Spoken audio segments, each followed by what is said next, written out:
1966 में राजा मेहंदी अली खान ने एक गाना लिखा, ऐसा गाना जो आगे चलकर कालजयी बना। इसे संगीत दिया एक और दिग्गज मदन मोहन ने, गाया सुर कोकिला लता मंगेशकर ने। गाने के बोल थे, तू जहां जहां चलेगा मेरा साया साथ होगा। इस क्लासिक गीत के मायने 2025 आते आते बदल गए। इस दौर में जब हर चीज का एआई करण हो रहा है, तो इस गाने के रोमांस को भी टेक्नोलॉजी से बदला ही जा सकता है। तो अब हमारे हीरो के साथ साथ साया नहीं, कैमरा चल रहा है, उसकी हरकतों को एक ही टेक में फिल्माते हुए, कंटिन्यूअसली, लगातार, निरंतर। वन टेक शॉट्स की जादुई दुनिया ने सिनेमा प्रेमियों को अपने सम्मोहन में जकड़ लिया है। आज इसी पर बात करेंगे।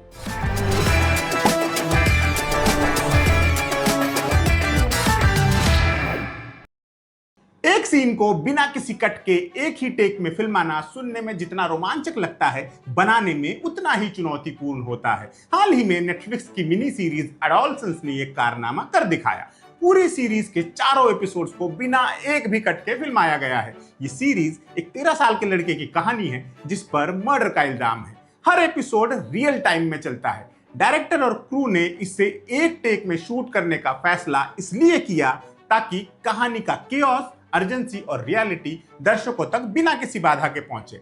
नतीजा यह है कि दर्शक खुद को घटनाओं के बीचों बीच पाते हैं, जैसे सब कुछ उनकी आंखों के सामने लाइव हो रहा हो। ये तकनीक तनाव और रोमांच को इतना बढ़ा देती है कि आप पलक भी नहीं झपका पाते।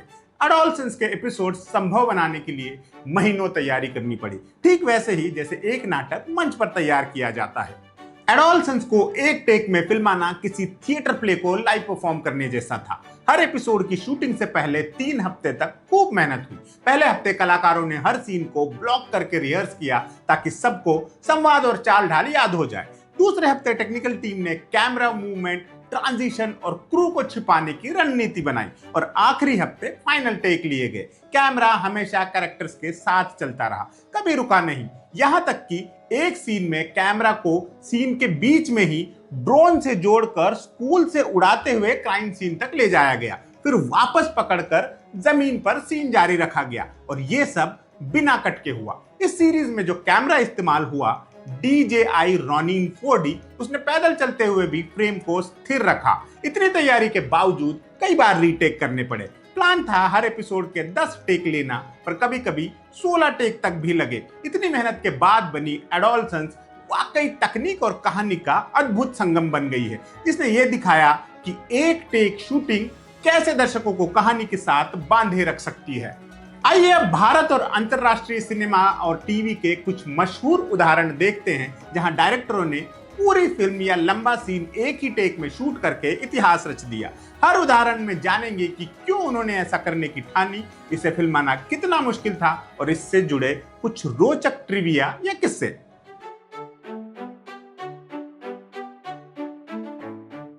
1969 की फिल्म आराधना का गाना रूप तेरा मस्ताना आज भी अपने संगीत और कामुक अंदाज के लिए मशहूर है, लेकिन फिल्म प्रेमियों के लिए ये और भी खास है क्योंकि इसे एक ही लगातार चलते शॉट में फिल्माया गया था। जी हां, राजेश खन्ना और शर्मिला टैगोर पर फिल्माया गया ये पूरा गाना शुरू से आखिर तक बिना किसी कट के शूट हुआ। कैमरा एक ट्रॉली पर रखा गया था जो कमरे में जलती आग के चारों ओर नायक नायिका का पीछा करता हुआ घूमता है, बिल्कुल वैसे जैसे शादियों में फेरे की रस्म होती है। इस घुमावदार मूवमेंट और बिना कट के फिल्माने से सीन में एक दम साधे रहने वाला एहसास आता है। दर्शक भी उसी सांस में बंध जाते हैं जैसे पर्दे पर मौजूद प्रेमी युगल, जिसके मन में जुनून उबाल मार रहा है। दिलचस्प बात यह है कि इस अनूठी तकनीक के पीछे किसी कलात्मक प्रयोग से ज्यादा मजबूरी थी। फिल्म के डायरेक्टर शक्ति सामंत को अगले दिन ये सेट किसी प्रोडक्शन को सौंपना था, यानी सेट बहुत कम वक्त के लिए उपलब्ध था। समय की इसी कमी ने उन्हें फैसला लेने पर मजबूर किया कि गाना पूरे का पूरा एक ही टेक में फिल्माया जाएगा। बेशक ऐसा करना 1969 में बहुत मुश्किल था और पहले कभी मुख्यधारा के हिंदी सिनेमा में ऐसा हुआ नहीं था। शूट से पहले राजेश खन्ना और शर्मिला टैगोर ने कैमरा और क्रू के साथ अच्छी तरह रिहर्सल की ताकि सब कुछ एक बहाव में रिकॉर्ड हो जाए। नतीजतन महज दूसरे टेक में ही ये सीन ओके हो गया और सिनेमा घरों में इतिहास रच गया। शर्मिला टैगोर ने बाद में एक इंटरव्यू में बताया कि जलती आग के आसपास के सीमित स्पेस में बिना कट के सीधे एक दूसरे को देखते हुए एक्ट करने से उनकी केमिस्ट्री में एक अलग ही इंटेंसिटी आ गई थी। रूप तेरा मस्ताना हिंदी फिल्मों का पहला वन टेक गाना माना जाता है और इसने दिखाया कि कभी कभी मजबूरी में लिया गया फैसला भी सिनेमैटिक जादू पैदा कर सकता है।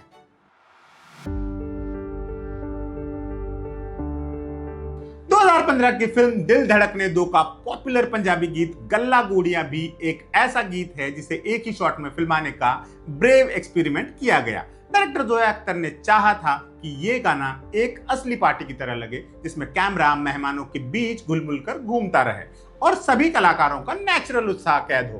पूरे गाने की शूटिंग एक क्रूज पर पार्टी वाले माहौल में हुई और कोई कट नहीं लगाया गया।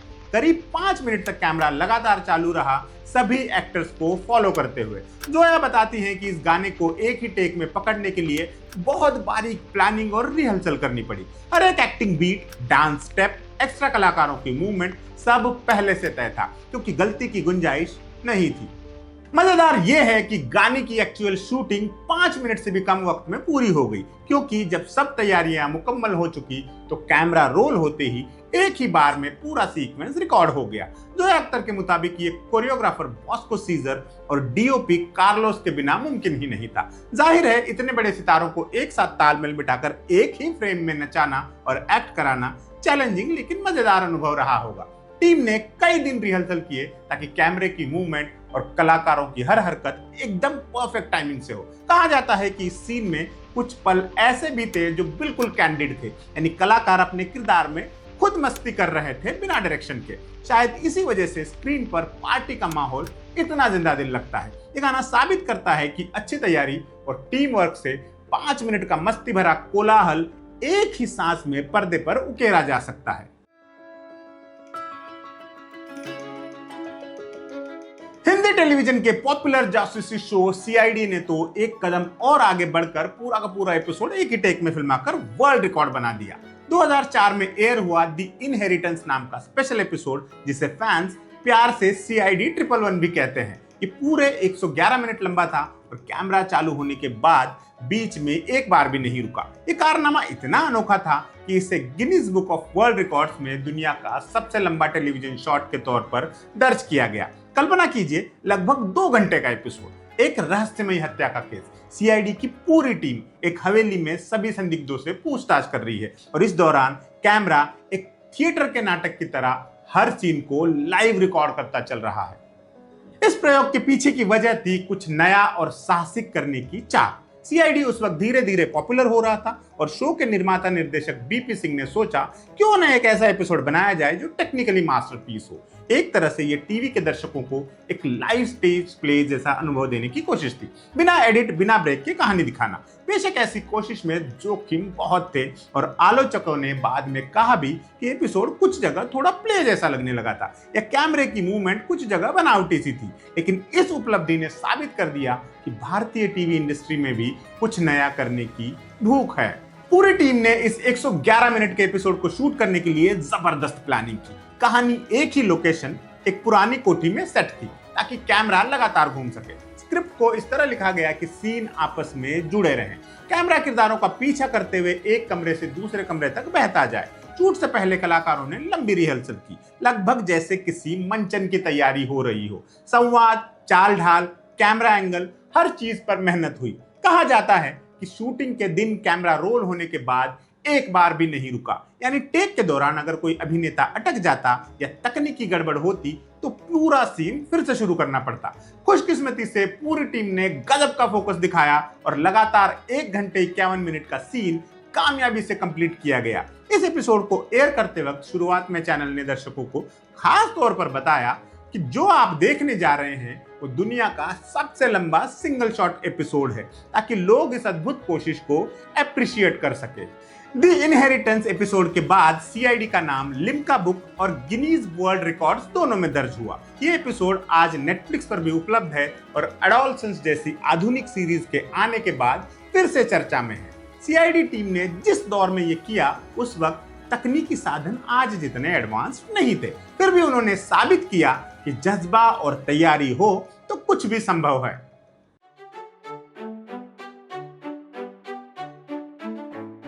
सैम मेंडिस की हॉलीवुड फिल्म 1917 एक बेहद खास फिल्म है जिसने दर्शकों को ऐसा एहसास दिया मानो पूरी फिल्म एक ही लगातार कैमरा शॉट में फिल्माई गई हो।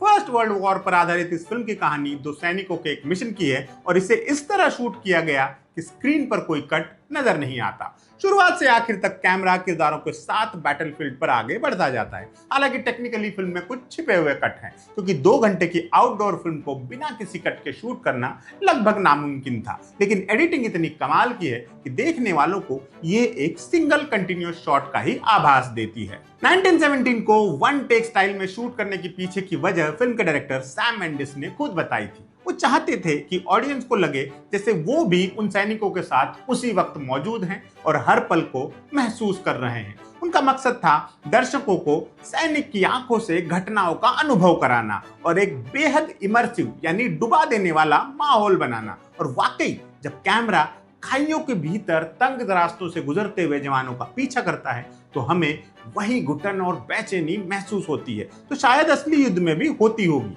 1917 को इस तरीके से फिल्माना एक बहुत बड़ा टेक्निकल चैलेंज था। सबसे पहले तो पूरे फिल्म के सीन्स को डिजाइन करने से पहले मेकर्स ने हर लोकेशन के छोटे छोटे मॉडल बनाए और प्री विजुअलाइजेशन की। क्यों? क्योंकि यहाँ कैमरा सिर्फ एक एंगल से नहीं बल्कि पूरा 360 डिग्री घूमते हुए कहानी कह रहा था, तो सेट को हर तरफ से परफेक्ट दिखना जरूरी था। फिल्म की शूटिंग शुरू होने से पहले 4 महीने तक लगातार रिहर्सल और ब्लॉकिंग चली।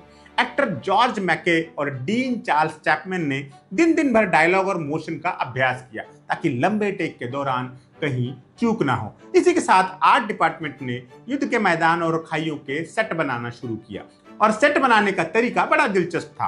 वो सीन की लंबाई के मुताबिक सेट का साइज तय करते थे। उदाहरण के लिए अगर दौड़ते हुए एक सीन में 8 मिनट चलना है तो खाई की लंबाई इतनी रखी गई कि 8 मिनट में उसे पार किया जा सके।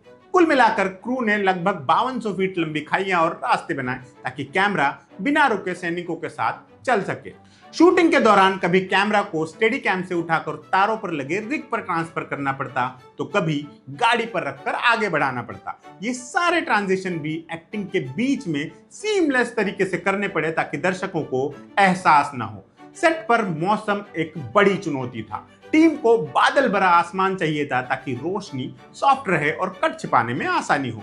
इसलिए वो मौसम वाले ऐप देखते रहते थे कि कब धूप छिपेगी और उस हिसाब से शूट करते थे। एक और चुनौती थी लंबी फ्लेयर्स यानी रोशनी वाले बम, जिनके सहारे रात के सीन रोशन होते थे। उनके जलने के ड्यूरेशन तक में एक्टर्स और कैमरा को सही जगह पहुंच जाना होता था। इन सब कॉम्प्लिकेशंस के बावजूद मेंडिस और सिनेमेटोग्राफर रॉजर डिकिंस की टीम ने एक ऐसा नतीजा हासिल किया कि फिल्म देखते वक्त शायद ही किसी को एडिटिंग का आभास होता है। 1917 असल में पूरी तरह वन टेक में शूट नहीं की गई थी, बल्कि इसे 8-10 मिनट के सीक्वेंसेस में फिल्माया गया था और पोस्ट प्रोडक्शन में बड़ी चालाकी से जोड़ दिया गया था।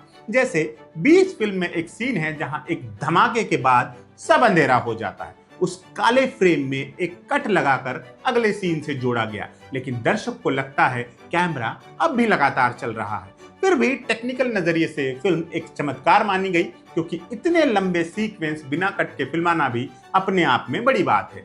डिकिंस और मेंडिस को उनके इस एक्सपेरिमेंट के लिए ऑस्कर समेत कई अवार्ड मिले। मेंडिस ने कहा था कि हर फिल्म के लिए वन टेक स्टाइल सही नहीं होता, पर 1917 की कहानी को रियल टाइम में कहने के लिए ये तरीका बिल्कुल सटीक था। अलेहांद्रो गोंजालेस इन्यारितु की फिल्म बर्डमैन ने 2014 में धूम मचा दी थी। इसने बेस्ट पिक्चर सहित 4 ऑस्कर जीते, पर जिस तकनीक की बदौलत ये फिल्म इतनी यूनिक लगी वो था इसका वन टेक जैसा प्रेजेंटेशन। पूरी फिल्म को इस तरह शूट और एडिट किया गया कि दर्शक को लगे मानो 2 घंटे की ये कहानी एक ही लंबा शॉट है। हकीकत में फिल्म मेकर्स ने कई 10-15 मिनट के शॉट लिए और उन्हें चालाकी से मूवमेंट के दौरान जोड़ा, लेकिन ये इतनी सफाई से हुआ कि कट कहीं दिखाई नहीं देता। बर्डमैन की कहानी एक स्ट्रगलिंग थिएटर एक्टर की मानसिक उथल पुथल पर बेस्ड है, जो लगातार परफॉर्मेंस की तैयारी और अपनी असली जिंदगी के बीच झूल रहा है। इन्यारितु ने शुरू से सोच लिया था कि फिल्म एक लगातार शॉट जैसी दिखेगी। इसकी एक बड़ी वजह थी थिएटर वाली फीलिंग लाना। मंच पर जब नाटक होता है तो कोई कट नहीं होता, सब कुछ दर्शकों के सामने निरंतर चलता है। इसी तरह उन्होंने कैमरे को मानो एक अदृश्य दर्शक बना दिया, जो बैक स्टेज की गलियों से लेकर स्टेज और सड़कों तक नायक का पीछा करता रहता है। इससे फिल्म को एक बहाव वाली इन द मोमेंट क्वालिटी मिली, जैसे हम किरदार रीगन थॉम्सन के दिमाग के अंदर चल रही घटनाओं को बिना ब्रेक के देख रहे हो। कई क्रिटिक्स ने कहा कि इस तकनीक ने फिल्म में ऑथेंटिसिटी यानी प्रामाणिकता का भाव बढ़ा दिया। जिंदगी में हम एक ही नजरिए से घटनाएं देखते हैं, तो बर्डमैन का घूमता हुआ सिंगल कैमरा भी मानो उसी इंसानी नजरिए का प्रतीक है। यह प्रयोग आसान नहीं था। सिनेमाटोग्राफर इमैनुअल चिवोल लुबेस्की को कैमरा मूवमेंट ऐसा रखना था कि कट छिप सके और ट्रांजिशन नेचुरल लगे। टीम ने बहुत स्मार्ट तरीके से कट हाइड किए, जैसे कैमरे का दीवार के करीब से पैन करना, अंधेरे में जाना, ऐसी जगह एडिट पॉइंट बनाए। एडिटर्स डगलस क्राइज और स्टीफन मिरियन ने घंटों फुटेज को जोड़कर कंटिन्यूअस फ्लो इल्यूजन तैयार किया। कलर ग्रेडिंग के दौरान भी ध्यान रखा गया कि हर फ्रेम की रोशनी रंग अगले से मेल खाए, ताकि जोड़ नजर न आए। इस कोऑर्डिनेशन का नतीजा था कि बर्डमैन वाकई एक वन टेक फिल्म लगती है, जबकि हकीकत में वो सैकड़ों शॉट से बनी एक माला है। अगर आपको लगे कि अब तक बताए गए उदाहरण लगभग वन टेक थे, तो जर्मन फिल्म विक्टोरिया सचमुच एक ऐसी फिल्म है जो शुरुआत से आखिर तक एक ही कैमरा टेक में फिल्माई गई है। कोई छिपा हुआ कट नहीं, कोई एडिटिंग ट्रिक नहीं। 2015 में रिलीज हुई ये फिल्म 2 घंटे 14 मिनट लंबी है और बर्लिन शहर की सड़कों पर एक रात की घटनाएं दिखाती है। विक्टोरिया एक स्पेनिश लड़की की कहानी है जो कुछ अजनबी लड़कों के साथ रात भर घूमती फिरती है और अनजाने में एक बैंक डकैती और उसके बाद की घटनाओं में फंस जाती है। फिल्म के पहले ही सीन में कैमरा एक नाइट क्लब में विक्टोरिया को डांस करते फॉलो करता है। फिर वो क्लब से बाहर आती है, नए दोस्तों के साथ बातें करती है, छत पर जाती है, फिर गाड़ी चलाकर बैंक जाती है, डकैती होती है, भागदौड़ होती है, पुलिस पीछा करती है और ये सब बिना एक भी कट के दिखाया जाता है। आप स्क्रीन देखते हुए इंतजार करते रहते हैं कि कब कट होगा, मगर 2 घंटे तक कट आता ही नहीं।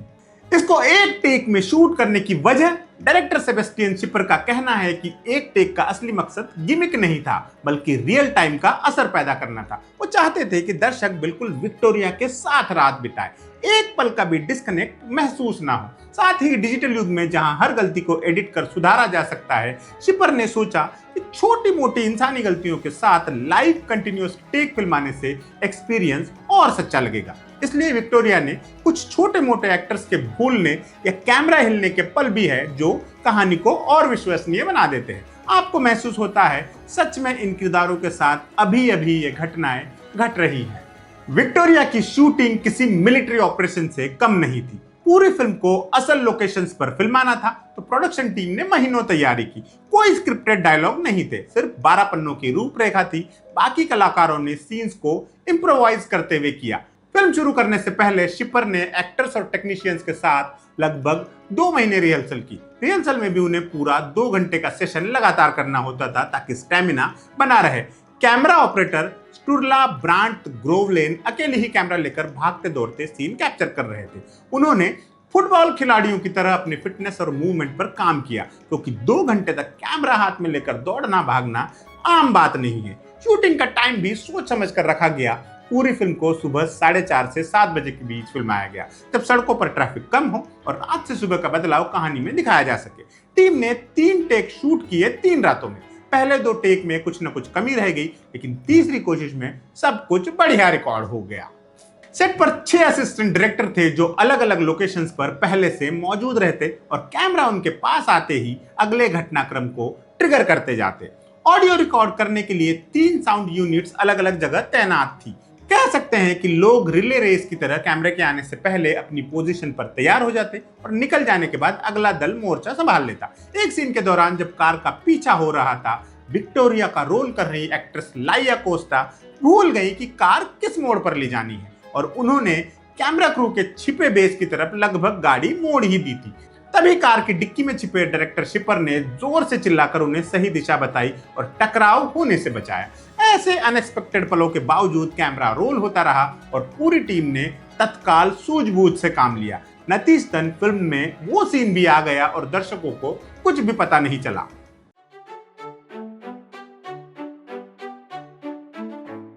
नेटफ्लिक्स के लिए बनाई गई मार्वल सीरीज डेयरडेविल ने साबित किया कि टीवी सीरीज के फाइट सीन्स को भी एक टेक में फिल्माकर यादगार बनाया जा सकता है।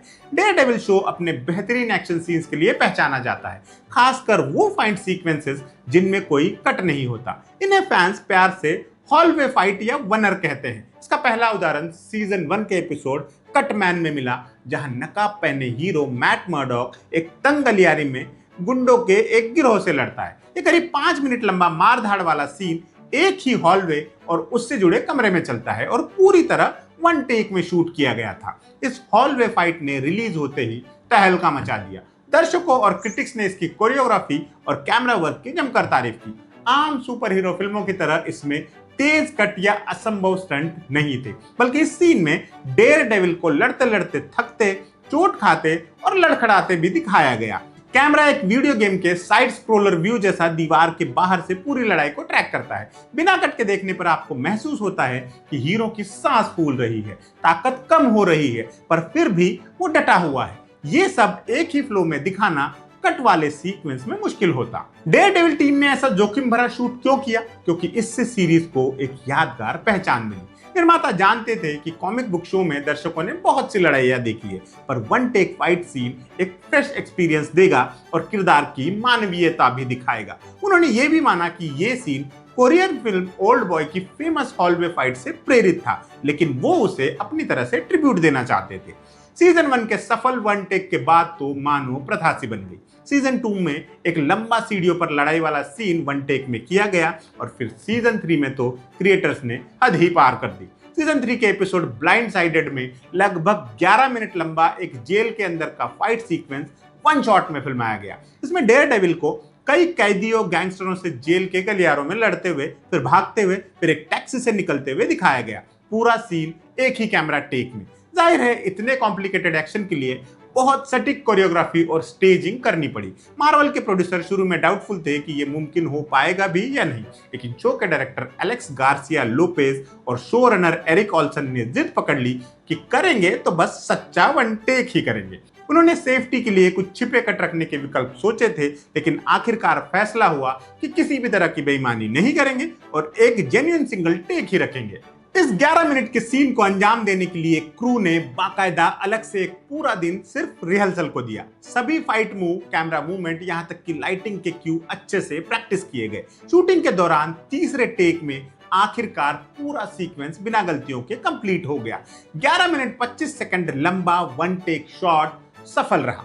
डेयरडेविल बने एक्टर चार्ली कॉक्स ने शूट पूरा होते ही टेक्स्ट मैसेज किया, टेक 3 11 मिनट्स 25 सेकंड्स, ये बताते हुए कि तीसरी कोशिश में सीन हो गया। अगली सुबह मार्वल के दफ्तर में कोई काम नहीं हुआ। सब लोग उसी सीन के कच्चे फुटेज बार बार देखते रहे और एक दूसरे को हाई फाइव देते रहे खुश होकर। डेयरडेविल के ये फाइट सीक्वेंस इतने पॉपुलर हुए कि बाद में दूसरी Marvel series Jessica Jones, the Punisher वगैरह ने भी अपने अपने वन टेक एक्शन सीन डालने की कोशिश की, लेकिन डेयरडेविल के मुकाबले उन्हें कम याद किया जाता है। डेयरडेविल के वनर सीन इस शो की पहचान बन गए। इन सीन्स ने साबित किया कि सुपर हीरो एक्शन को बिना फ्रंट कट के दिखाने से लड़ाई का इमोशनल असर बढ़ जाता है। आप हर घूंसे को महसूस करते हैं और हीरो की मानवीय सीमाएं भी नजर आती है। वो थकता है, दर्द से कराहता है, गिरकर फिर उठता है। इसने एक्शन डायरेक्शन के नजरिए से एक नया ट्रेंड सेट किया, जिसे आज कई फिल्म मेकर्स अपनाना चाहते हैं। इन सब उदाहरणों से एक बात साफ है, वन टेक में शूट करना सिर्फ तकनीकी नुमाइश नहीं है, बल्कि ये कहानी कहने का एक ताकतवर तरीका हो सकता है। जब सही वजह के साथ सटीक प्लानिंग और जुनून के साथ इसे अंजाम दिया जाता है तो नतीजा दर्शकों को एक अद्वितीय अनुभव देता है। ऐसा महसूस होता है मानो वो भी उस यूनिवर्स का हिस्सा हो। बेशक इसे फिल्माना हर बार आसान नहीं, कभी शॉट बेकार जाने का डर, कभी एक्टर की गलतियां, कभी इक्विपमेंट्स या मौसम की मार। एक गलती और फिर से शुरू करो। इसलिए हर डायरेक्टर हर फिल्म में ये खतरा नहीं उठाता, लेकिन जब उठाता है और कामयाब हो जाता है तो सिनेमाई इतिहास बनता है। फिर चाहे वो रूप तेरा मस्ताना जैसा जादुई गाना हो, 1917 की बैटलफील्ड की यात्रा हो या विक्टोरिया का पागलपन भरा साहस, वन टेक शॉट दर्शकों को कहानी के साथ बांधे रखने का अद्भुत हुनर रखता है। ये फिल्मकार अपनी अपनी क्रिएटिविटी से ये साबित करते हैं कि कला और तकनीक के संगम से सिनेमा हमें कितने अद्भुत तरीके से चकित कर सकता है। यानी कभी कभी एक ही टेक काफी है कमाल करने के लिए। दुनिया भर के ये उदाहरण उसी कमाल को सलाम करते हैं।